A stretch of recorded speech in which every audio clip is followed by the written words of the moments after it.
మనతో పాటు కార్మిక సంఘాలు ఉన్నాయి. మరి ధర్నా చౌక్‌లో ధర్నా చేస్తా ఉన్నారు. వాళ్ళ సమస్య ఏంది, డిమాండ్ ఏందని అడుగు తెలుసుకునే ప్రయత్నం చేద్దాం. మీ పేరేంటి? నా పేరు కిషను. చెప్పండి. వాళ్ళు భారీ ఎత్తున ధర్నా చేస్తా ఉన్నారు దీనికోసం. ఏదో రాష్ట్రంలో పనిచేస్తున్నటువంటి వివిధ రంగాల్లో పనిచేసినటువంటి కాంట్రాక్ట్ కానీ అవుట్సోర్సింగ్ కానీ వాళ్ళందరికీ minimum wage GO number 21, 22, 23, 24, 25 already government announcement చేసింది.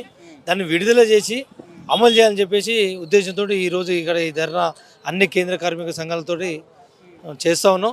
ఇప్పటికైనా రాష్ట్ర ప్రభుత్వం రేవంత్ రెడ్డి గారు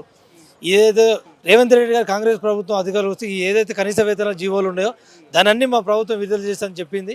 ఇంతవరకు విడుదల చేయలేదు. ఇప్పటికైనా రేవంత్ రెడ్డి గారు స్పందించి కార్మిక పక్షావతి మా ప్రభుత్వం అని ఫ్రెండ్లీ గవర్నమెంట్ అంటున్నాడు.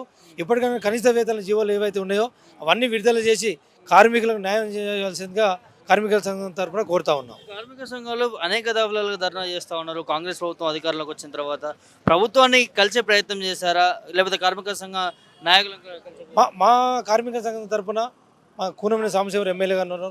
ప్రభుత్వం దృష్టి కూడా అనేక సార్లు తీసుకెళ్ళడం జరిగింది.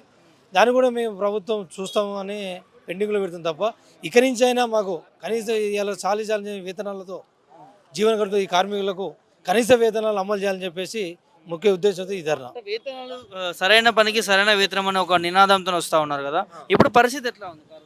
ఇప్పుడు ఏదైతే దేశ ఉన్నత న్యాయస్థానం సుప్రీంకోర్టు సమాన పనికి సమానం ఏదైతే 2016 జీవో తీర్పిచ్చిందో దాన్ని కూడా అమలు చేయాలని చెప్పేసి మేము కోరుతా ఉన్నాం.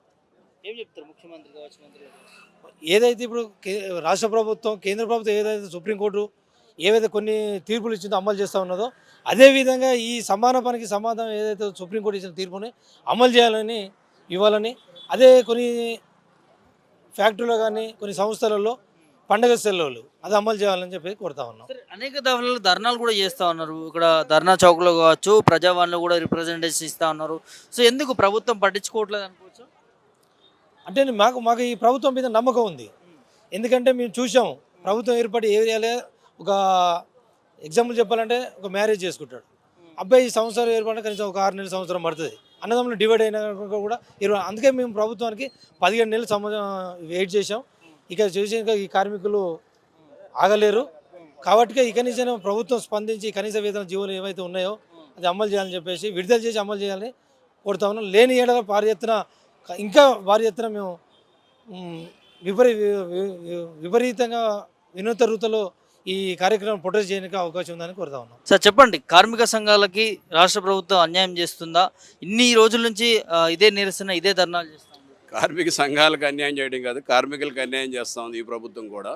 ఇప్పుడు అనేక వాగ్దానాలు చేసి అధికారంలోకి వచ్చినటువంటి ఇప్పుడు కాంగ్రెస్ ప్రభుత్వం రేవంత్ రెడ్డి సర్కారు కూడా అదే బాటలో పయనిస్తుందనే దానికి 14 నెలలు అయిపోయినా కూడా సమస్య పరిష్కారం కావట్లేదు. ఆ విధంగా సమస్య పరిష్కరించకపోగా సమస్యల్ని పరిష్కరించుకుందామని చెప్పేసి వస్తున్న కార్మిక వర్గం మీద నిర్బంధాలు ప్రయోగం చేస్తున్నట్టు పరిస్థితి ఉంది. అందుకని ప్రభుత్వాలు వైఖరి మార్చుకోకపోతే ప్రజలు కీలు ఎరిగి వాత పెడతారనే విషయాన్ని ప్రభుత్వం గుర్తించాలని చెప్పేసి మేము అనుకుంటాం. ఇదే ప్రభుత్వం నిర్బంధాలు చేస్తున్నాను మీరు అంటున్నారు, లేదు మా ప్రజాపాలన ఎలాంటి సమస్యను సాల్వ్ చేస్తున్నామని ప్రజాపాలన అని చెప్పారు. ఒకవైపు ముఖ్యమంత్రి గారు ప్రమాణ స్వీకారం చేస్తున్న టైంలోనే ప్రగతి భవన్ గేట్లన్నింటినీ మేము తీసేస్తున్నాము, ప్రజాపాలన మా దగ్గర స్వేచ్ఛ అని చెప్పారు. కానీ ఆ స్వేచ్ఛ ఏంటి అనేది ఇప్పుడు చూస్తున్నాము. ఇప్పుడు కనీస వేతనాలు పెరగాలని చెప్పేసి మేము ఇక్కడ వస్తే వాళ్ళు నిర్బంధం పెట్టేసి పర్మిషన్ ఇచ్చి కూడా ఆపుతున్నారు.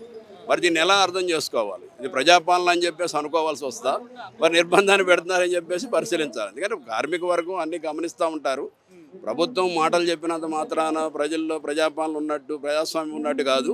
అందుకని మేము 6 గ్యారెంటీలు ఇస్తున్నాము, 7వ గ్యారెంటీ కూడా ఇస్తున్నాము. గత ప్రభుత్వం ప్రజాస్వామ్యం ఇవ్వలేదు, మేము ఇప్పుడు ప్రజాస్వామ్యం కూడా ఇస్తామని అంటున్నారు.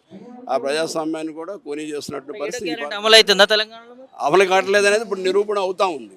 ఇప్పుడు అమలు అవుతుంది అనేది ఇప్పుడు నిరూపణ అవుతుంది. ఇంకా రాబోయే రోజుల్లో ప్రజలకు ఇచ్చిన వాగ్దానాలన్నీ అమలు కావట్లేదు కాబట్టి మరిన్ని సమస్యలతోటి ప్రజలు వీధుల్లోకి వస్తారు.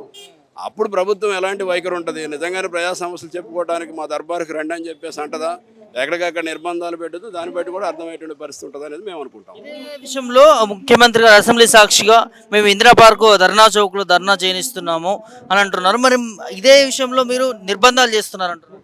అందుకే మేము ఇప్పుడు ఉదాహరణకి నిన్న దాదాపు ఒక 5-6 సంఘాలకు సంబంధించినటువంటిది తెలంగాణ రాష్ట్రంలో ఉన్నటువంటి హమాలీలు, భవన నిర్మాణ కార్మికులు, ట్రాన్స్పోర్ట్ కార్మికులు, బీడీ కార్మికులకు ఇచ్చినటువంటి వాగ్దానాలు ఏమి అమలు చేయట్లేదు.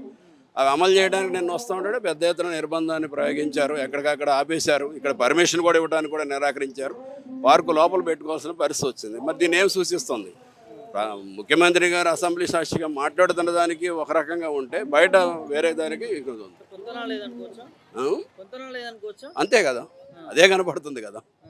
అందుకని ఇప్పుడు కార్మిక వర్గానికి తీవ్ర అన్యాయం చేస్తున్నారు. 1,20,00,000 మంది పైచెలుకు ఈ రాష్ట్రంలో అసంఘటిత రంగంలో కార్మిక వర్గం ఉన్నారు. వాళ్ళందరికీ షెడ్యూల్ ఎంప్లాయ్మెంట్స్ ఉన్నాయి.